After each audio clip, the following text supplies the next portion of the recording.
Everyone. Israel और Hamas के बीच जंग पिछले एक साल से जारी है। आईडीएफ की तरफ से जारी ऑपरेशन में हमास के तमाम बड़े लीडर मारे जा चुके हैं।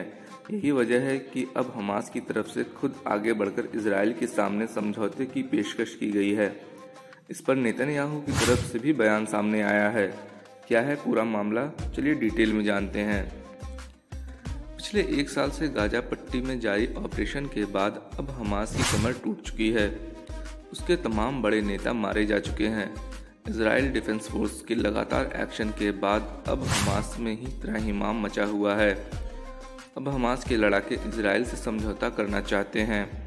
AFP की खबर के मुताबिक हमास की तरफ से इजराइल के सामने समझौते के लिए एक डील रखी गई है। इस डील के तहत हमास के कब्जे में मौजूद सभी इजरायली नागरिकों को मुक्त कर दिया जाएगा। बदले में हमास युद्ध विराम के साथ साथ इजराइल के कब्जे में मौजूद हमास के लोगों को छुड़ाना चाहता है। इजरायली सूत्रों के मुताबिक बीते साल 7 अक्टूबर को हुए हमास के हमले में 251 लोगों को बंधक बनाया गया था, जिनमें से 97 अभी भी गाजा में ही हैं।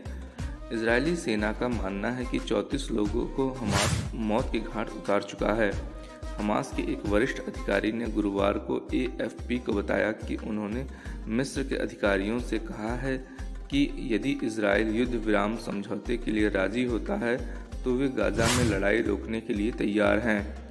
बताया गया है कि हमास के प्रतिनिधिमंडल ने गुरुवार को मिस्र की राजधानी काहिरा में अधिकारियों के साथ गाजा युद्ध विराम से संबंधित मसले पर चर्चा की।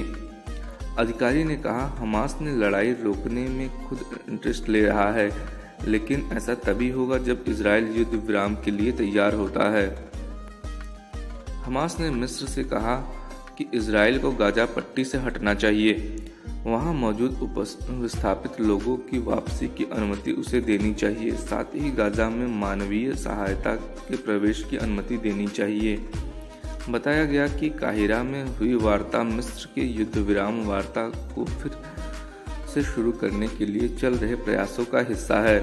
उधर इजराइल के प्रधानमंत्री बेंजामिन नेतन्याहू ने कहा कि उन्होंने बंधकों की रिहाई के लिए एक समझौते पर पहुंचने के मिस्र के प्रयासों का हम स्वागत करते हैं। नेतन्याहू के ऑफिस की तरफ से जारी एक बयान में कहा गया, काहिरा में हुई बैठकों के बाद प्रधानमंत्री ने मोसाद के निदेशक को दोहा जाने और सुरक्षा कैबिनेट के सदस्यों के समर्थन से एजेंडे में शामिल कई पहलों को आगे बढ़ाने का निर्देश दिया है।